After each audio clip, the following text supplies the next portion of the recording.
It's December, and whether you're popping out for holiday shopping or spinning under the Zilker tree, comfy pants are a must. Inner doers. They're so versatile, I can wear them to a festive dinner party or to walk my dogs. So go now to shopdoer.com/ccAustin to get 15% off of your first order. That's shopdoer.com/ccAustin for 15% off. shopdoer.com/ccAustin.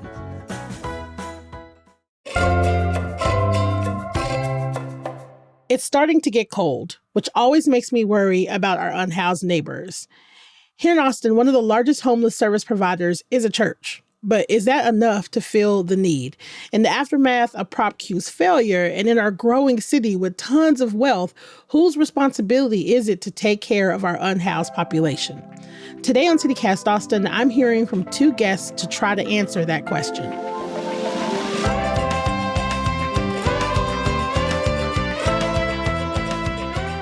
It's Monday, December 8th. I'm Nikki Devon, and this is what Austin's talking about.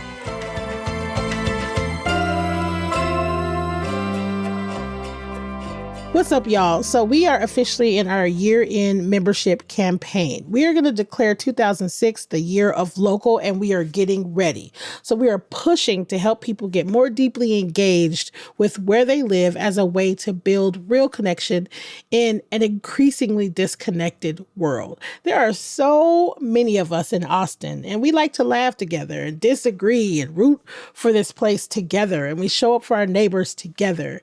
And if you believe in this, and you believe in a more connected and curious and compassionate city, becoming a neighbor is a meaningful way to help build that. Membership with CityCast Austin helps sustain this show, and it helps listeners plug into the local conversation in a deeper and more intentional way. Plus, neighbors unlock perks that help you get and give more from your city. We have cool-ass events where you can connect with us and experience the city together.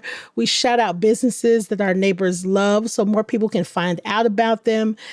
It's really, really a wonderful membership program and a great way to get to know your city. So go to membership.citycast.fm.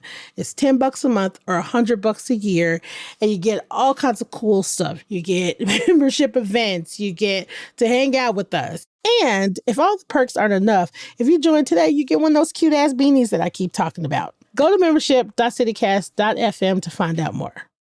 Hello, I'm here today with Mark Hilbelink, the Executive Director and Lead Pastor at Sunrise Homeless Navigation Center, which is a homeless service provider, and Lenny Barshop, the co-founder of Been There. Hi, Mark. Hey. And what's up, Lenny? Thank you for being here. What's up? Thanks for having me. So, okay, we're going to talk about Prop Q. Much of the push for Prop Q was to fund homelessness services in Austin. And then after it failed, council had to reprioritize and pass a balanced budget. Service contracts were slimmed way down, but funding for the Homeless Strategy Office actually went up in the final budget.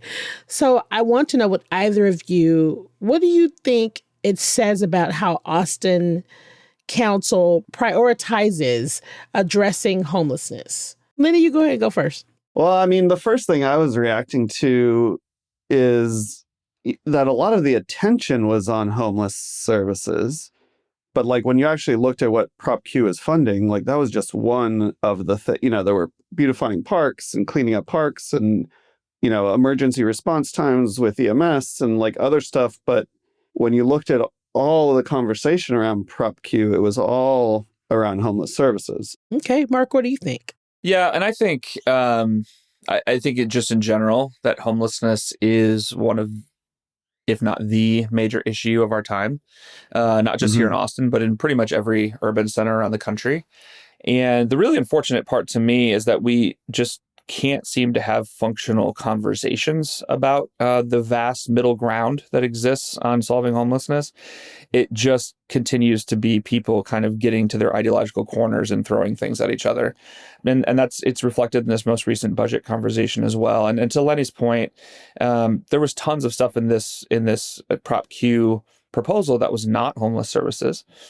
But it's really important to keep in mind, I think, that the percentage that we were talking about with Prop Q was somewhere around 2% of the total budget.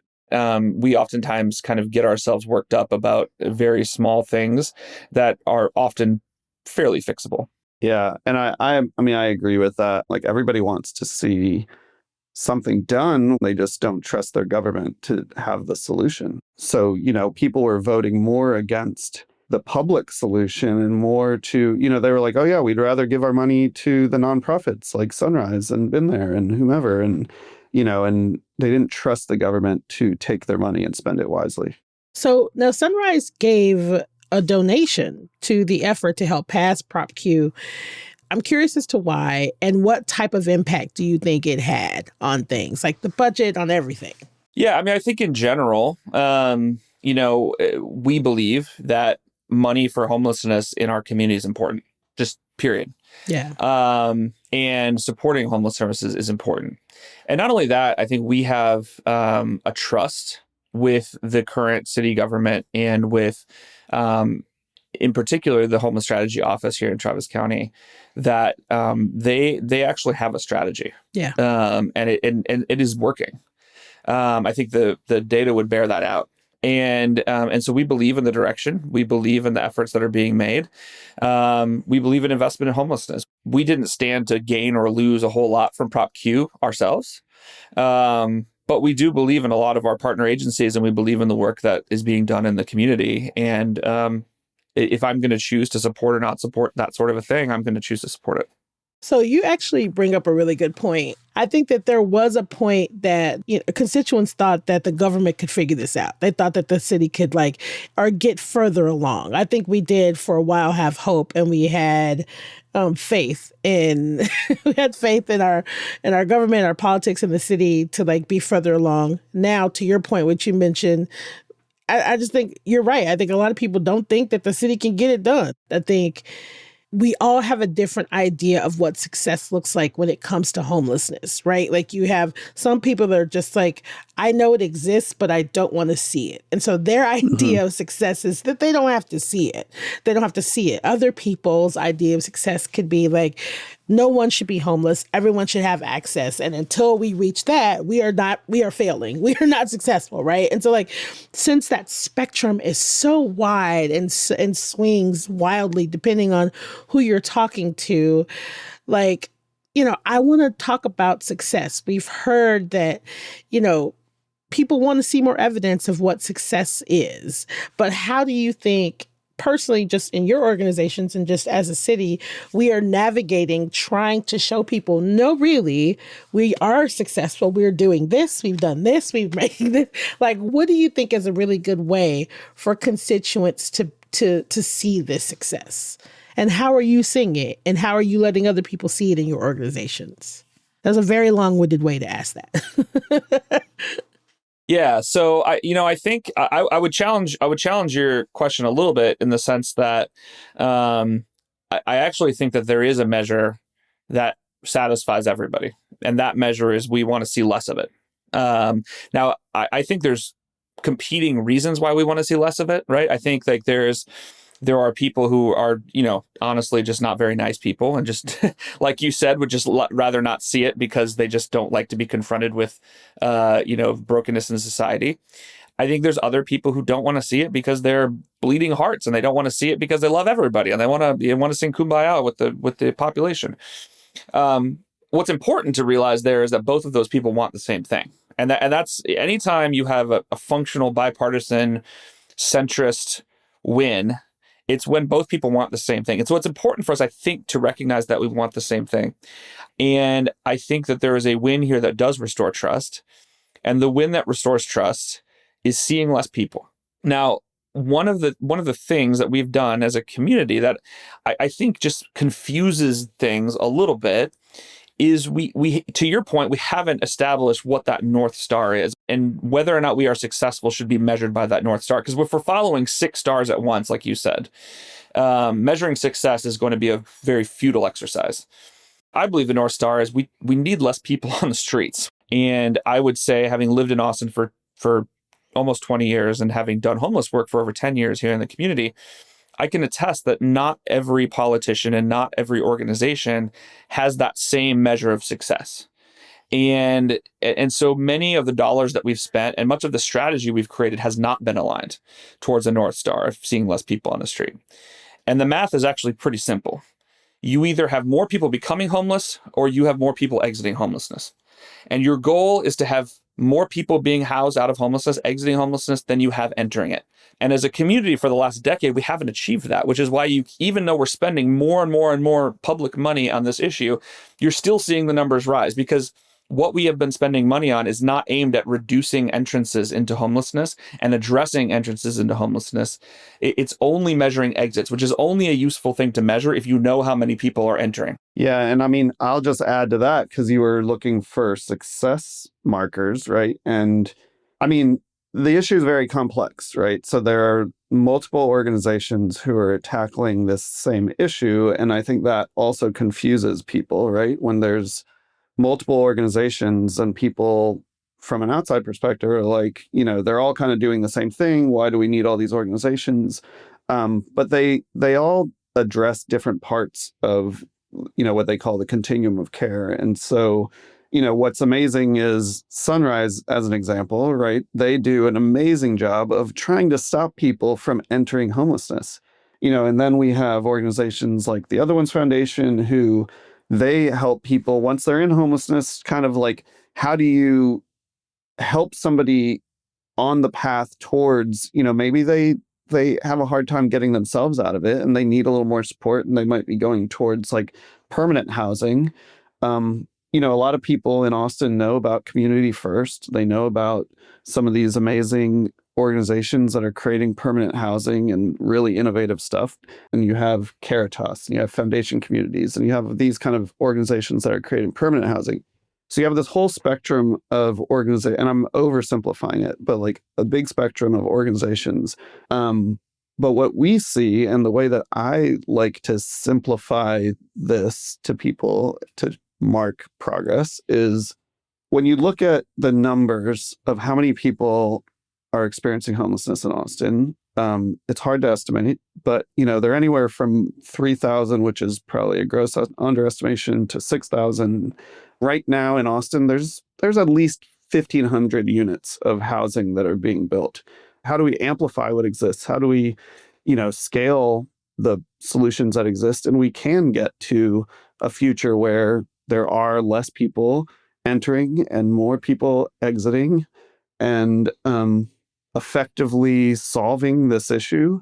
We can get from 15 to 6,000, but you got to scale it. I think if the North Star is that less people are seen being unhoused, if that's the common challenge that is being addressed, or that's the thing that everybody wants to see, is less people being unhoused, what people have to keep in mind is that the problem is bigger than you just seeing people be unhoused. I think that I would love for more people to think about, how did this person get here?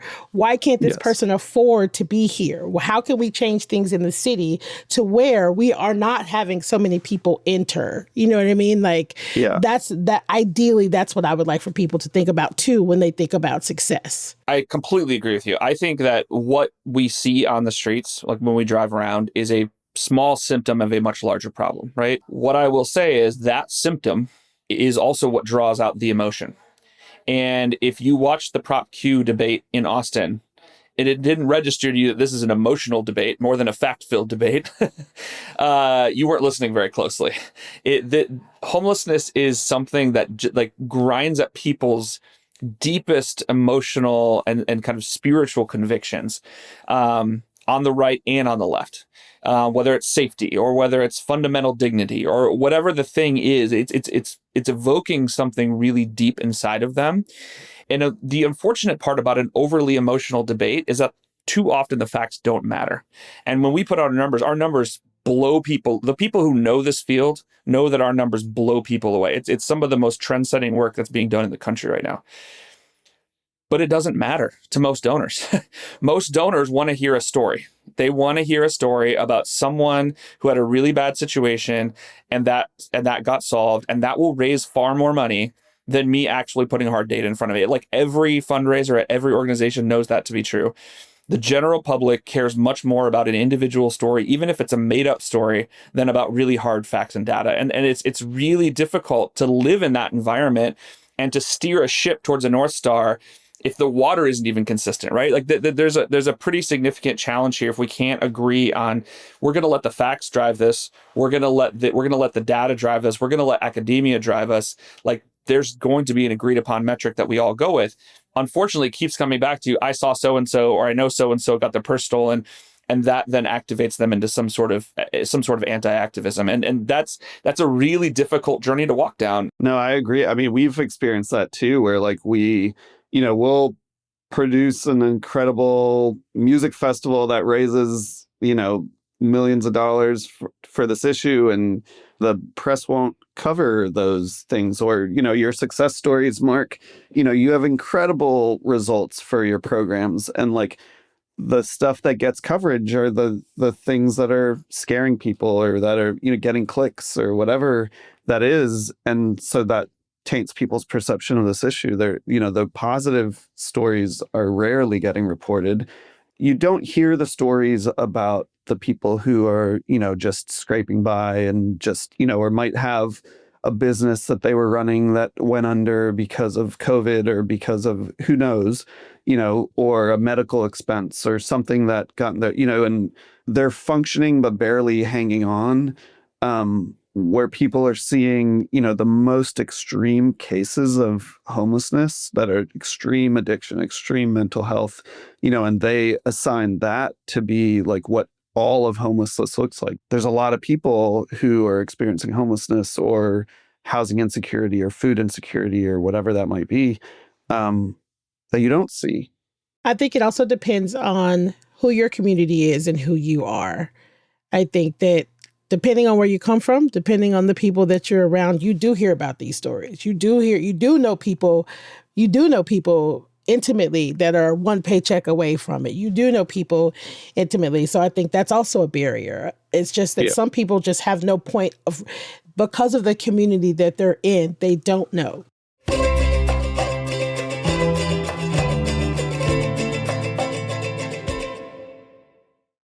So many of us have the one person in our lives that feels impossible to shop for. And if you're like me, you have many people in your life like that. So let's talk about Aura Frames. They're digital frames with unlimited storage for photos and videos. Best part, you can share these images from any device and they will instantly appear on the frame wherever it is in the world. Plus, every frame comes packaged in a premium gift box, so they do all the work for you. For a limited time, save on this perfect gift by visiting auraframes.com to get $35 off of Aura's best-selling Carver matte frames, which were named #1 by Wirecutter. Use promo code CityCast at checkout. That's auraframes.com. Promo code CityCast. This deal is exclusive to listeners and frames sell out fast. So order yours now to get it in time for the holidays. Support the show by mentioning us at checkout. Terms and conditions apply. This episode is sponsored by Babbel. The idea of learning a new language can be scary. I felt overwhelmed by that. I bet you have too. I'm CityCast CEO David Plotz, and studies show that up to 90% of people trying to learn a new language give up. 90%. Fortunately, Babbel's built so that it's really easy to get started and really easy to stick with it. They understand that people learn differently. So maybe you can dive into a podcast on Babbel when you don't feel like a quick lesson, or you can speak out loud to get practice in, or you can explore courses based on specific topics and even create your own customized review lists, all within the Babbel app. Babbel has made learning a language all about small steps with real wins and progress you can actually track and feel. Bite-sized lessons that fit easily into your daily routine and are also easy to remember. Just 10 minutes a day is enough to start seeing real results. I've been learning Spanish with Babbel, and it's helped when I've traveled in Mexico, and it helps me eavesdrop on my son and my girlfriend when they speak Spanish to try to fool me. No más, mi corazón. However you learn best, by listening, speaking, reading, or writing, Babbel adapts to your style and keeps you motivated with personalized learning plans, real-time feedback, and progress tracking. And right now, here's a special limited-time deal for CityCast listeners. Right now, get up to 55% off your Babbel subscription at babbel.com/CityCast. Get up to 55% off at babbel.com/CityCast. spelled BABBEL.com/CityCast. Rules and restrictions may apply. Hey y'all, it's Nikki. I love Austin, and I never feel more connected to it than when I am going to one of our quintessential Austin festivals like Honk TX or Eeyore's Birthday. That feeling of deep connection with the city is why we created the CityCast Austin Neighbors program. Yes, CityCast Austin Neighbors is a way to support this podcast and keep it going, but it's also a way of getting more out of this city that you love. When you're a CityCast Austin neighbor, you get an early look at events coming up around town. You get to shout out local nonprofits or businesses you love on the pod, and you get to join us for members-only experiences around the city, like supporting Austin musicians with us at a Ham Day showcase. It's a deeper way of living in Austin and a way of making local your top priority. And you get a CityCast Austin beanie. So join CityCast Austin Neighbors by going to membership.citycast.fm. That's membership.citycast.fm. Austin's had a pretty tumultuous history with homelessness. Recently, the camping ban was lifted in 2019, and then the pandemic came and homelessness got worse, and the camping ban was reinstated in 2021. And the city has funneled, billions of dollars into homelessness services and, of course, creating the Homeless Strategy Office. And depending on who you talk to, depending on what side of the fence they swing on, whatever, people can sometimes feel like the city is doing too much or just enough or not enough. But Austin Mayor Kirk Watson recently just said it outright. The city of Austin can't be all things to all people. And personally, I feel like it's a community issue, and I feel like we should all be doing a little something. I've been to Sunrise. I've come during your drives during the winter and picked up a bunch of clothes to go deliver to people on the streets. I've seen the operation, and in my opinion, this is a part of what you do in a community. You look out for each other. I know everybody doesn't feel that way. And so I'm curious, do the two of you feel like, should the city of Austin continue to be that safety net? Because I think, again, personally, I think our Homeless Strategy Office is doing great things. I think all of us can be doing more. I think, and I tell my church this all the time, the best way you can fight back is to assume the best of other people's intentions. But what I do think is important is to really ask everyone and start with the person that you are and say, what am I doing about this? What is my family doing about this? What is my block doing about this? What is my church doing about this? I'm a pastor, right? Like, there are so many churches in Austin who aren't doing anything about homelessness in their community, and it's glaring their congregation members in the face every single Sunday when they drive to church, right? And that's not just true of Christians, it's true of all different faith traditions. What is my sorority doing about this? What is my fraternity doing about this? What is my Eagles Lodge doing about this? Like, whatever the thing is, how are we all playing a role, right? I know a lot of the groups that are not playing a role here. One of the first ones I would bring up is the state, right? The state oftentimes doesn't come to bat when it comes to the amount of people that are leaking out of state systems into our community and coming in with resources to support and help us to deal with that. That was kind of mentioned at the state legislature this year. But there's also the county really, I think, has a role to play here. The city has really been shouldering the burden, along with a little bit of the federal government as well, here in our community. The philanthropic community has oftentimes also gotten really confused, to Lenny's point, by the fact that we've got 50 nonprofits trying to do this work, and it confuses the heck out of them. It's one thing to be a millionaire. It's another thing to be a millionaire and look at 50 different organizations and not be sure which roulette place to put your money on. It's a challenge. I think it's a challenge for volunteers. If I've just got a coat and that's all I can contribute, knowing which of these 50 organizations to give my coat to have that coat do the best work is really tough.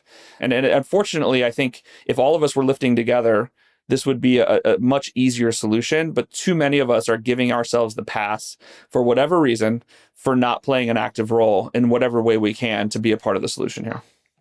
Yeah, I agree. Look, at the end of the day, what's the point of government, right? If it's not trying to make our communities better and help the people who need help. It's as simple as like the person that you normally walk by and ignore, like maybe just say good morning to them, right? Like just see what happens if you start saying hi to somebody. and you start seeing them as a human instead of as something that you walk by and ignore. And like I've heard, people come back to me and tell me stories about how profoundly that impacted them when they started doing that. Generally, saying hi to somebody is going to be a positive thing. It's going to bring back positivity. So, it can be very little things, and we are in a world where we need a lot of positivity and empathy and things that when we kind of hole up into our devices and into our little bubbles, it's hard to see people who are outside of that. Yeah, I agree. I think so. We're reaching that time of year where people are now feeling like now is the time that I need to do some good. It's getting cold. Now is the time I can pitch in, right? I've learned that people get it wrong a lot of times when they think about who an unhoused person is. And so you're just now like this idea of just saying hi to someone. It seems so silly and elementary, but it's a great idea because I think that it would change people's minds about who they're seeing in the community. What do you think is often the most misunderstood thing about Austin's unhoused population? Like, what do you think are the things that people truly, truly, more often than not, just kind of misunderstand or get it wrong? The biggest one that I see is people think that people want to experience homelessness, that people want to be there, that people have done this to themselves. I always tell people that, usually if somebody appears to want to be homeless, that they are probably running from something that's far worse, right? That there's some trauma or something that they aren't ready to deal with, and that staying in their regular survival mode is easier than trying to address an issue that's really hard to address to get them out of it. Mark, what do you think? What I wish people knew, especially as it gets really cold, is there's not a place for people to go. We have around 1,100 shelter beds for 6,000 people. Like, the pure math on that is just rough. And the fact that when you start thinking about it, all of those people that are outside of that 1,100 that are sleeping outside are committing a crime in the city of Austin and a crime in the state of Texas. If they lay down, they are committing a crime. That just doesn't make sense. So, Mark, in November of 2024, Texas Attorney General Ken Paxton sued Sunrise for, quote, facilitating drug use and violence, unquote, near an elementary school. And I think when you're in the crosshairs of Ken Paxton, it just kind of like causes unnecessary trouble. So I'm curious, what has it been like to be the subject of Paxton's lawsuit? And did it affect Sunrise operations? Did this misinformation affect your operations at all? Well, I can't comment too much directly on anything that's pending litigation. But what I can say is I think misinformation in general is rough. All it takes to soil someone's perspective on a group of people are tweets, right? I don't think this is exclusively a right-wing or a left-wing thing. I think all of us are subject to this. I think misinformation is a huge thing that's affecting, the conversations around homelessness. I'll give you a great example.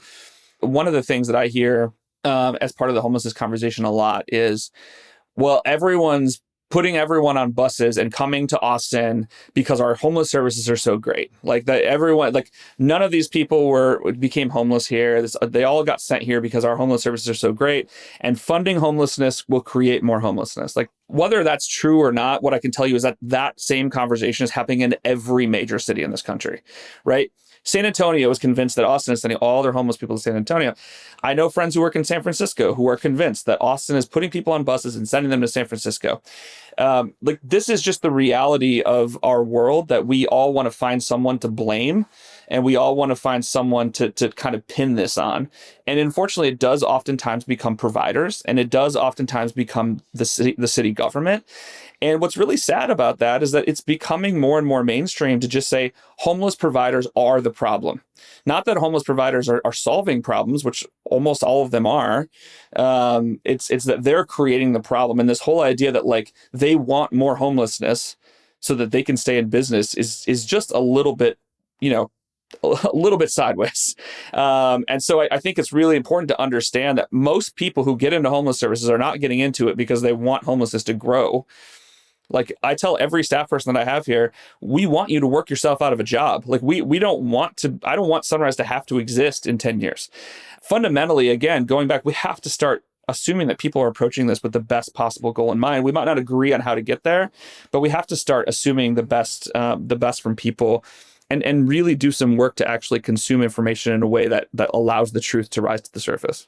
I would say too that like you're asking how did it affect things, and we just had an awesome event. We put on our Been There For festival that we invited a bunch of other homelessness nonprofits. It was a great day of music and a great, bringing together of the organizations that we think are really moving the needle and really that we think are solving this issue. And this year we saw a very different landscape in how funding is happening to nonprofit organizations, and especially around homelessness.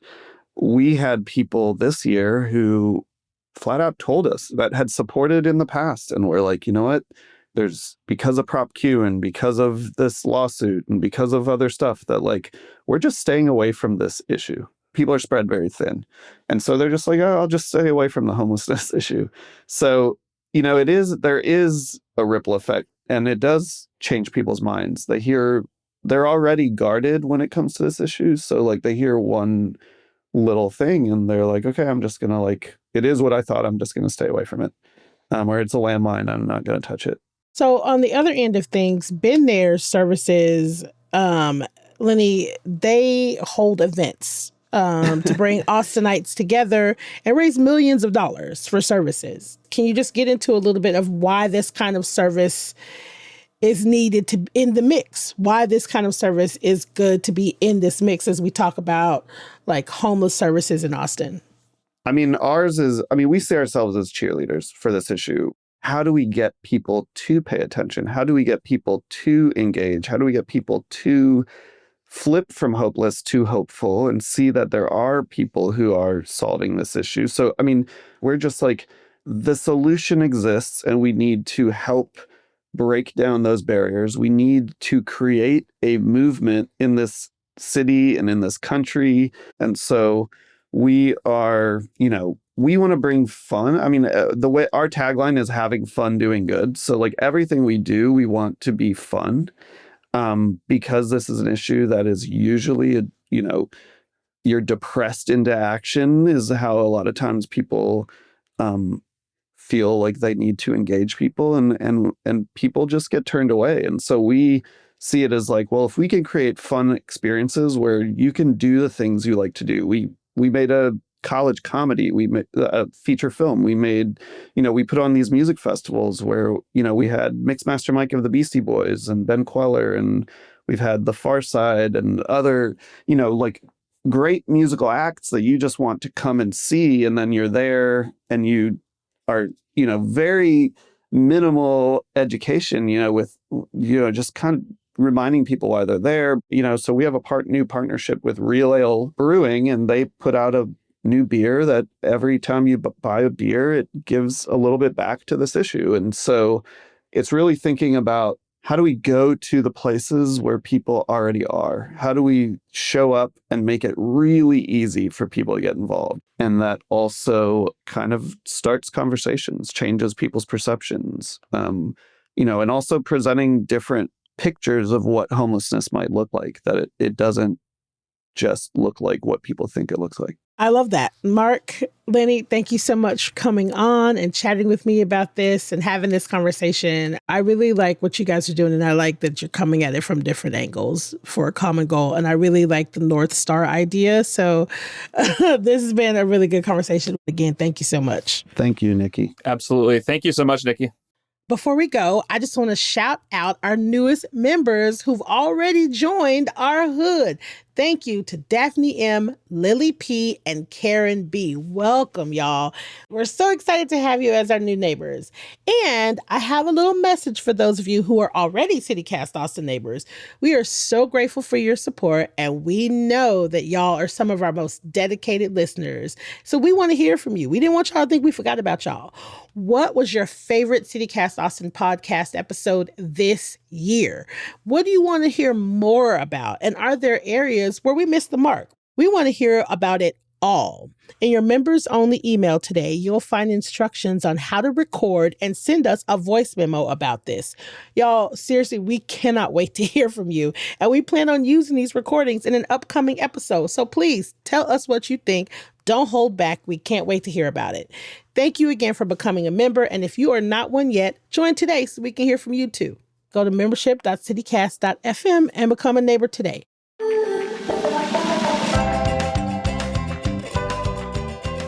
That's all for today here on CityCast Austin. You can find links to Sunrise and Ben There's websites in our show notes. If you enjoyed the show, why not tell a friend, rate our show, leave us a review, and subscribe to our Hey Austin newsletter. We'll be back tomorrow morning with more news from around the city. Bye, y'all.